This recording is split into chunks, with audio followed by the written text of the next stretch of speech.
ఈ అమ్మవారి విగ్రహం వెనుక ఉన్న రహస్యమేంటో తెలుసా? ఇష్టకామేశ్వరి అమ్మవారు ఇక్కడ ఎలా వెలిశారు? పురాణాల ప్రకారం కృతయుగంలో ఇష్టకామేశ్వరుడు అనే ముని కఠోర తపస్సు చేసి లోకకల్యాణం కోసం అమ్మవారిని ఇక్కడ కొలువుదీరమని కోరుకున్నారు. అందుకే ఈమెకు ఇష్టకామేశ్వరి అనే పేరు వచ్చింది. లోకల్ జీపుల్లో మాత్రమే వెళ్లగలిగే ఈ దారి చాలా థ్రిల్లింగ్గా ఉంటుంది. మధ్యాహ్నం 4 లోపే తిరిగి రావాలి, లేదంటే అడవి జంతువుల భయం. ఈ విగ్రహం ఏకశిలా విగ్రహం.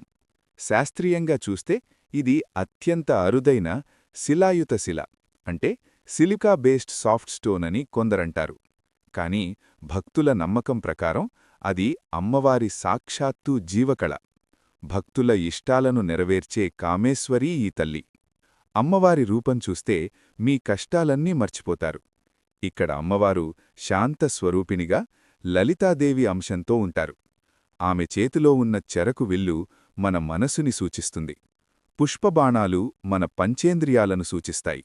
అడవిలో దాగి ఉన్న ఈ అద్భుతాన్ని మీరు దర్శించాలనుకుంటే ఈ రహస్య ఆలయం ఇష్టకామేశ్వరీదేవి ఆలయం శ్రీశైలం నుండి సుమారు 20 కిలోమీటర్ల దూరంలో టైగర్ రిజర్వ్ అడవి లోపల ఉంటుంది.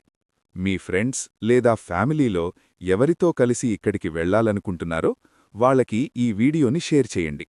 భక్తి సమాచారం కోసం మన ఛానల్ని ఫాలో అవ్వండి. ఓం నమః శివాయ అని కమెంట్ చేయండి. ఇలాంటి మరిన్ని దివ్య రహస్యాల కోసం ఇప్పుడే ఫాలో